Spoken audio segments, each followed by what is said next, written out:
Welcome to Business Ninjas, brought to you by WriteForMe, where you'll hear from business leaders who are out there growing their business and slaying it every day. Learn from the masters. Let's get started.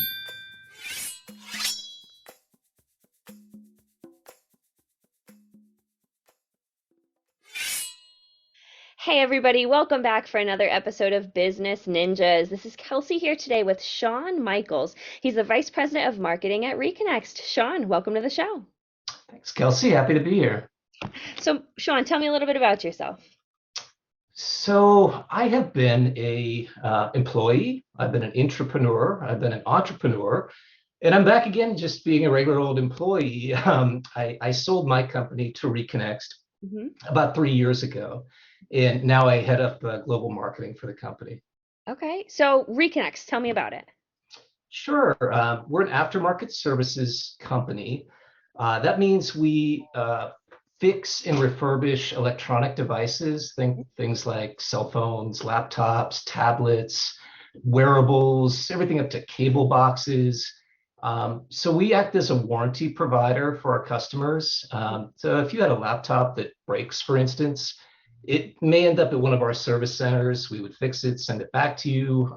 That's one of the main services we provide. But generally, we are refurbishing electronic devices and trying to extend the useful lives of those items. Oh, okay, and then what happens after that? Well, it depends on the scenario. So if it was like the warranty thing, it would often go back to the end user who would Okay, be using this device. In other cases, it may go back to our partner, our customer, which are usually like large manufacturers of electronic devices, and then they determine where that thing ends up. okay. In some cases, our customers will depend on us to remarket that device. So we'll look and find a new home for it that might be in a different region of the world where maybe technology is a little bit behind where we're at here in the US. hmm But yeah, we strive to find 100% reuse for all devices. Yeah, something would end up at a recycling facility where they'd be shredded up and the individual parts would be reused again. hmm Okay, okay. So it sounds like it's a pretty niche area. Yeah, it is in some ways. So the services we provide are very focused. Yeah. We've got a very targeted list of customers because, like I said, they're big, large-scale manufacturers of these products. However, the need for this service is really pretty broad. I mean, you think about how many electronic devices are out there. There'll be millions, hundreds of millions of Yeah. these things. And there's a growing e-waste problem that what happens to these things when they break, when they reach the end of their first life cycle. So we like to think we're enabling what they call a circular economy. We're taking these devices and extending the life cycles of them through repair, refurbishment, and in some cases through unique processes where we can take individual components and reuse them through a refurbishing process. Kind of a cool example of that is you think about a laptop and the case gets all scratched up.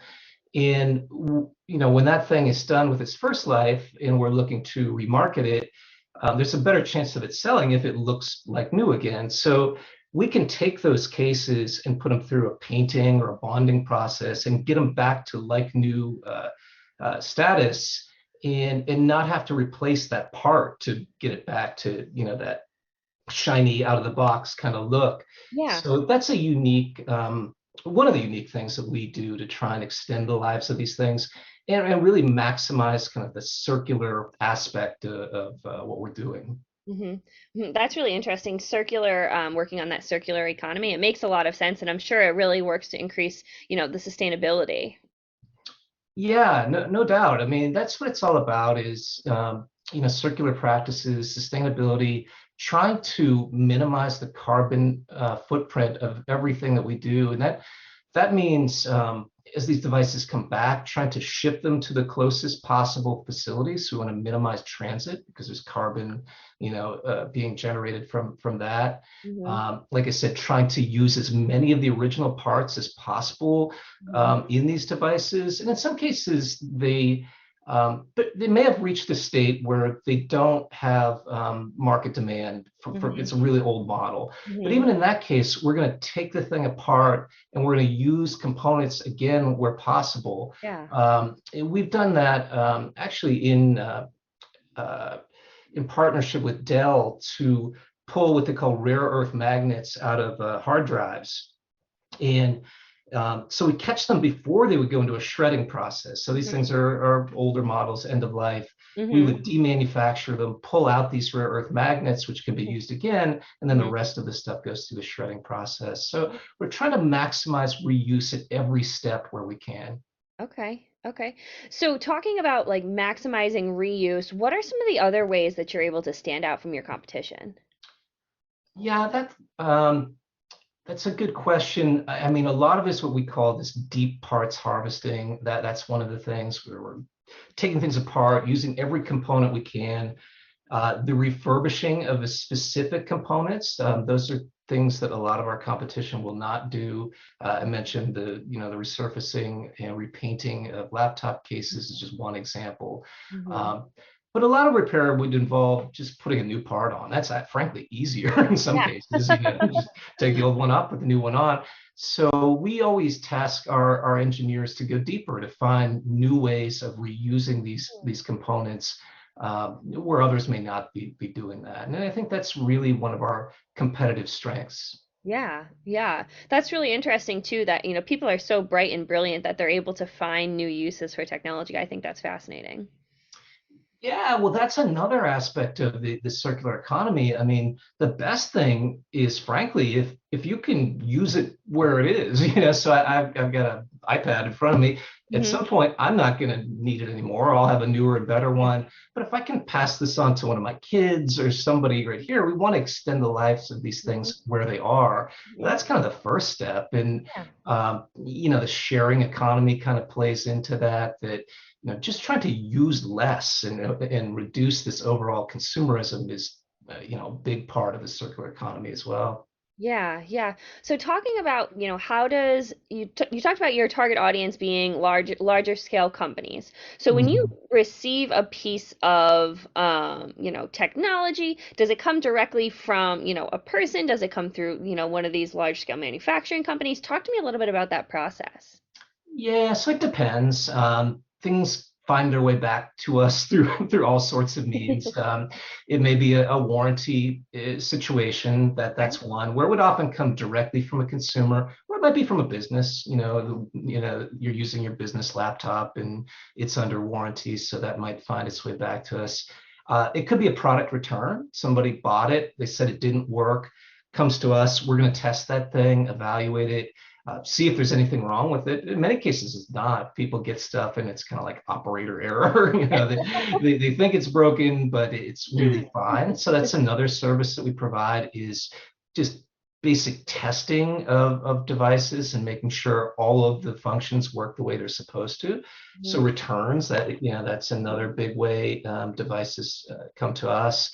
And then I would say the third big bucket is when they're at the end of that kind of first life cycle. So you've used your phone or your laptop or your tablet, but then you've upgraded to a new one. So those might come back to us through trade-in programs, buyback programs, those kind of things.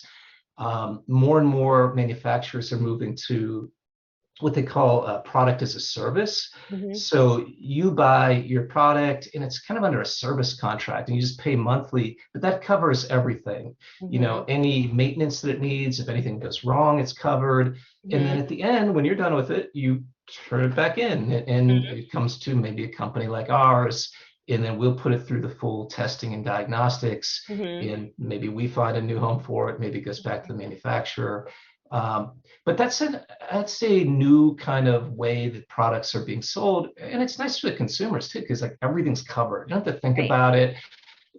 You're going to have kind of the latest and greatest if you want to keep upgrading, Mhm. and that way the seller or perhaps the manufacturer, depending on who you bought it from, is really taking full responsibility for it at end of life. So Mhm. it's not on you to be like, what do I do with this thing now? I'm done with it. Yeah. I've got to find a home for it. It's all already kind of pre scripted and Yeah. figured out, which is Yeah. really a great way of ensuring the circularity of these devices. Yeah. Talking about, sustainability, do you think one of the main reasons that Reconext has grown over the last few years is that push on sustainability as well? I think so. I mean, we see it with our customers. Large scale electronic manufacturers are very aware of sustainability as a business goal. Most of them are setting very ambitious 2030 goals. Some are going as far as saying, for hey, every device we sell, we're going to make sure that one is coming back. We're going to be proactive to make sure that happens.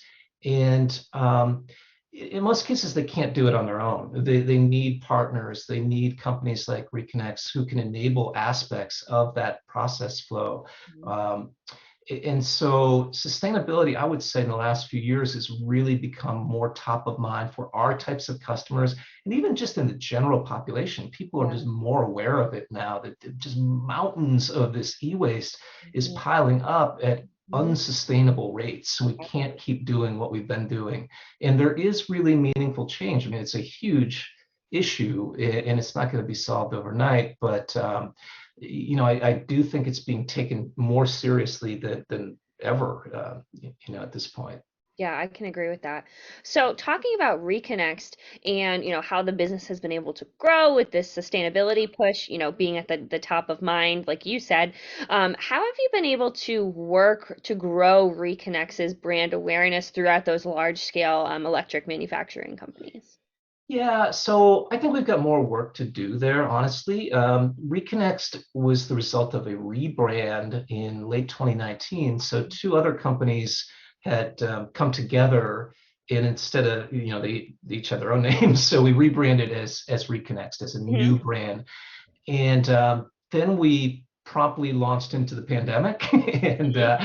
things got a little crazy. And honestly, we have more work to do to establish the Reconext brand and make sure that the market is aware of what Hmm. we're doing, how we can be an enabler to circular processes, how we can extend the lives of these devices, how we Hmm. can help partners recover these devices when they're out in the field through take back programs, through buyback, trade in, trade up, those sorts of things. Hmm. We built specific systems and capabilities to do that. And it's not as easy as it sounds. And there's this whole kind of desk drawer problem to some extent. You have an old phone, you have an old gadget, you just keep throwing it in the drawer, and then all of a sudden 5 years have gone by, and you just get this stuff in there, and then nobody wants it at that Right. point. So one of the things we try and push in our messaging is reducing what we call the dormancy of these devices. When they're sitting in your desk drawer, they're asleep. They're not doing anybody any good. You're done with them,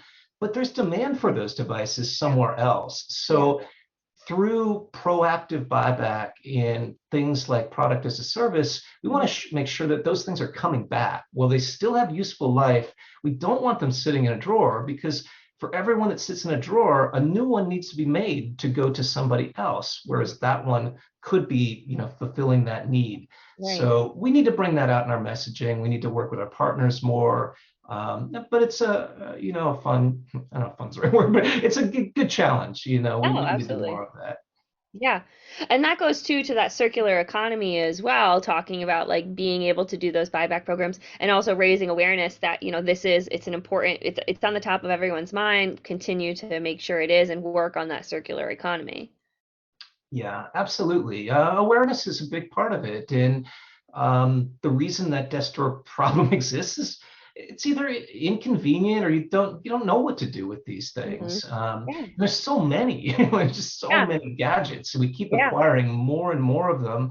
And things are getting better. I mean, it is easier to recover some of the value out of those things. So there's more options than there have ever been, Mhm. but the problem is still there. I mean, I think we can all kind of relate to that you got some stuff laying around that probably could be moved on to another user. And it's just, yeah, it's just not as easy as it could be, or you don't know, how to Yeah. do it. So Yeah. it's on us to, get that message out there and just keep chipping away at that problem. Absolutely. It's something I'm certainly guilty of, and I will admit that I have an old iPad. Like you said, I've got one you've got one in front of you. I have one that's actually in my desk drawer, so that's very funny. Um, That's where they so go. yeah, Yeah. right. I'm guilty. Guilty as charged. So talking about Reconext, where would be some ways that people could get in contact with Reconext and learn a little bit more about the company? Yes, you can certainly go to our website at reconext.com. We're launching a new version of it soon. Maybe by the time you see this, it will be the new version. So that would be cool. That's perfect. We really deal with, um, call them our customers, our partners. So like I said, large scale manufacturers for the most part of these devices. Mm-hmm. As an end user, I would just, encourage you to seek out, what can I do with this stuff? There's plenty of companies that will buy them back if there is still demand for the device that you have. Mm-hmm. There are retailers that will ensure at least that they get recycled properly. I mean, the last thing we want is people to just chuck them in the trash because like Right. I don't know what to do with these. I got to get rid of Right. them. That is the kind of the worst option. So I would encourage you just to do a little research. There's pretty easy options to find a home for these things that is more environmentally friendly. Mm. And yeah, but if you want to learn more about us, check out reconext.com for sure. Fantastic, fantastic. Well, Sean, this has been a really great conversation. I love talking about the circular economy, kind of the issue that is the desk drawer, phenomenon, and talking more about like the harvesting and the importance of refurbishment. Sean, this has been a great conversation. Like I said, thank you for being on Business Ninjas. Thank you, Kelsey.